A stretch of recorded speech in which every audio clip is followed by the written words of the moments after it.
தமிழன் தொலைக்காட்சி நேயர்களுக்கு வணக்கம். இது உங்கள் திரையலசல்.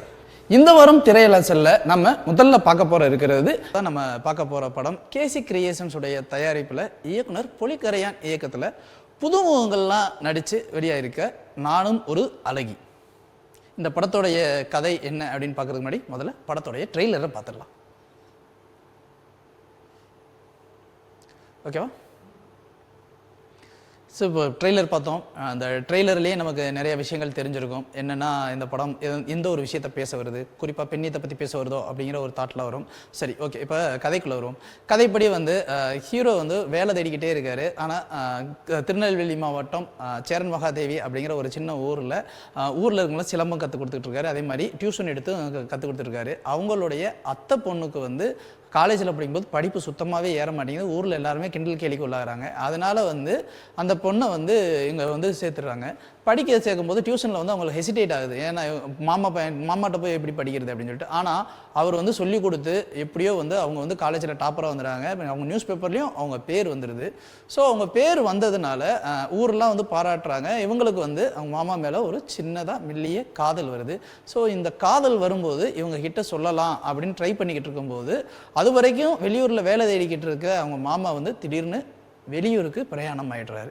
வெளியூருக்கு பிரயாணம் ஆயிடுறதுனால இவருக்குமே அதுக்கப்புறம் தான் அந்த பெண் மேலே ஒரு சின்னதாக காதல் வருது. காதல் அந்த காதல் எப்படின்னா இந்த பிரிவில் ஒரு காதல் வரும் இல்லையா, அந்த மாதிரி அவங்க போன உடனேவும் அந்த காதல் உள்ளே வந்துருச்சு.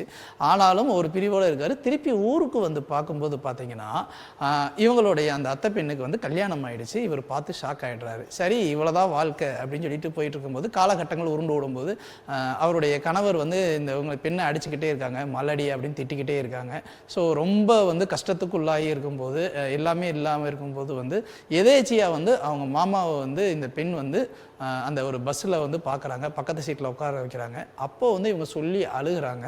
அழுகும்போது இவங்களுக்குள்ள அந்த பழைய உறவு திரும்பவும் நீடிக்க ஆரம்பிக்குது. நீடித்த காரணத்தினால இவங்க வயிற்றில் ஒரு குழந்தைய சுமக்கிறாங்க. இப்போ இவங்களுக்கு ஒரு குற்ற உணர்ச்சி வருது. என்ன குற்ற உணர்ச்சினா, தன்னுடைய கணவர் தன்னை மலடி அப்படின்னு சொல்லிட்டு எதுவுமே பண்ணலை அப்படின்னு ஒதுக்கி சண்டையாக இருந்த இந்த காலகட்டத்தில் தன்னுடைய மாமா மூலமாக தனக்கு இப்படி ஒரு குழந்தை இருக்கே, இது ஊர் உலகம் பேசுச்சுன்னா தப்பாயிருமே, அதனால் நான் கருவை கலைச்சிடலாம் அப்படின்னு சொல்லி அந்த குற்ற உணர்ச்சியில் அந்த குழந்தை கருவை கலைக்கிறதுக்காக முயற்சி பண்ணுறாங்க. இதை அவங்க மாமா தடுக்கிறாரு. ஏன்னா கதாநாயகன் அது நம்ம குழந்தை, அது வேண்டாம் அப்படின்னு தடுக்கிறாரு.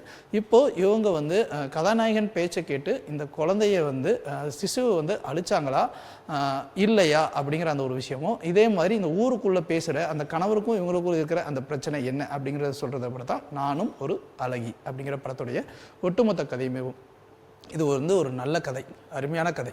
ஏன்னா இன்றைய காலகட்டங்களில் சமுதாய சீர்கேடுகள், அதே மாதிரி இல்லீகல் அஃபேர்ஸ் அப்படின்னு நம்ம சொல்கிற பல விஷயங்களுக்கு முகாந்தரம் முக்கிய காரணமாகவே ஒரு விஷயத்தை தான் பேசுது. என்ன பேசுது அப்படின்னா, ஒரு ஆணும் பெண்ணும் அவங்களுக்குள்ள மனசளவில் ஒத்து போகலை அப்படின்னா அது உடல் அளவுலையும் ஒத்து போக மாட்டாங்க. உடல் அளவில் ஒத்து போகலை அப்படின்னா அவங்க ரெண்டு பேத்துக்குள்ளே இணக்கம் இல்லை அப்படின்னா அந்த குடும்ப உறவுகளுக்குள்ள சிக்கல் இருக்கும். ஒன்று குடும்ப உறவுகளுக்குள்ள சிக்கல் இருக்குது அப்படின்னா ஒட்டு மொத்தமாகவே எல்லாமே சிக்கலாகவே மாறும். அப்போ இருக்கும்போது அந்த உறவு ஆண் உறவாக இருந்தாலும் சரி, பெண் உறவாக இருந்தாலும் சரி, இன்னொரு துணையை தேடி ஏங்கும். அப்போ எந்த உறவு கிடைக்குதோ அந்த உறவின் மீது தோல் சாயும் அப்படிங்கிறது ரொம்ப யதார்த்தமாக இன்றைய காலகட்டங்களில் வந்துகிட்டு இருக்கு. அன்றைய காலகட்டங்கள்லேருந்தே அது வந்துக்கிட்டு தான் இருந்தது. ஆனால் என்ன, அது இப்போ அப்பட்டமாக வெளிப்படையாக எல்லாருக்கும் தெரியும்படியாக இருக்குது. அவ்வளோதான் விஷயம்.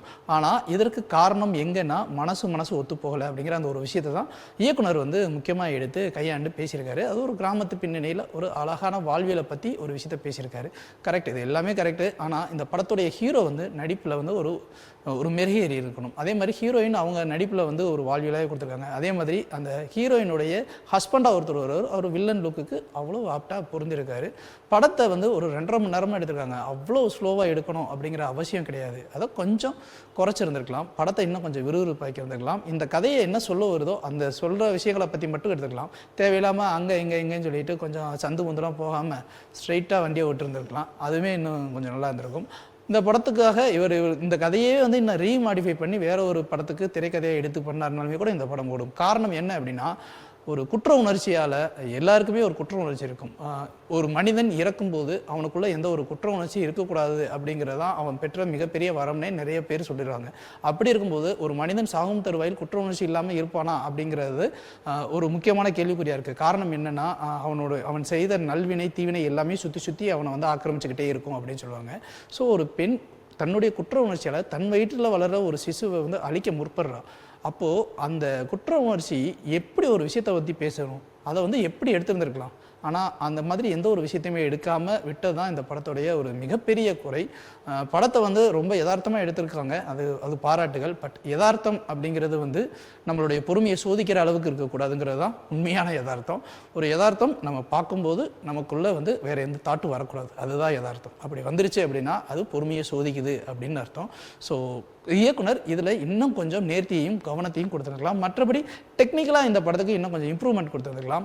நடிப்பு வயசு இம்ப்ரூவ்மெண்ட் கொடுத்துருக்கலாம். மேபி பட்ஜெட் ரீசன்ஸ் இருக்கலாம். பட்ஜெட் ரீசன்ஸை பற்றி நம்ம பேச முடியாது. ஏன்னா ஆடியன்ஸ் பாயிண்ட் ஆஃப் வியூவில் வந்து ஒரு படம் நல்லா இருக்கா, நல்லா இருக்குது, நல்லா இல்லையா, நல்லா இல்லை, அவ்வளோதான். அதை தாண்டி இது என்ன அதெல்லாம் பேச முடியாது. இன்னும் தேதிக்கு தேட்டருக்கு ஆடியன்ஸ் உள்ளே வரதே பெரிய விஷயம். அதில் வந்து இவங்க நானும் ஒரு அழகி அப்படிங்கிற ஒரு டைட்டில் கொடுத்துருக்காங்க. ஏன் இந்த டைட்டில் அப்படின்னு யோசிக்கும் போது, ஒரு பெண் தன்னை அழகானவள்னு எப்போ உணர்வானா அவள் வந்து ஒரு தாயாக கருவுறும்போது தான். அதுவும் இந்த ஊர் மக்கள்லாம் அவளை மலடி அப்படின்னு பேசும்போது, அந்த மலடிங்கிற ஒரு வார்த்தையிலிருந்து மாறி தான் கருவுறும்போது அந்த வந்து கிடைக்கிற சந்தோஷம் இருக்கு இல்லையா, அதுதான் அவளுக்கு வந்து மிகப்பெரிய அழகிங்கிற அந்த ஒரு பொறுப்பை வந்து ஆப்டாக வந்து இயக்குனர் டைட்டில் வச்சிருக்காரு. அந்த டைட்டிலுக்கு பாராட்டுகள். பட் படத்துக்கு பாராட்டுகள் கொஞ்சம் கம்மி தான். என்ன இருந்தாலும் நானும் ஒரு அழகி தேட்டரில் எத்தனை தேட்டரில் ரிலீஸ் ஆகுது அப்படிங்கிறத வந்து கொஞ்சம் பகுத்திருந்து பார்த்து அதுக்கப்புறம் வந்து போய் படத்தை பாருங்கள். ஒரு யதார்த்தத்தை சொல்லக்கூடிய ஒரு படம். எங்களுடைய இந்த திரை அலசல் உங்களுக்கு ரொம்ப பிடிச்சிருந்துச்சு அப்படின்னா நீங்கள் உங்களுடைய கருத்துக்களை கீழே கமெண்ட் பாக்ஸ்லையும் போடலாம். மேலும் அடுத்த வாரம் அடுத்த ஒரு படத்தோட இந்த திரை அலசலை நான் உங்களை வந்து சந்திக்கிறேன். அது வரைக்கும் பை.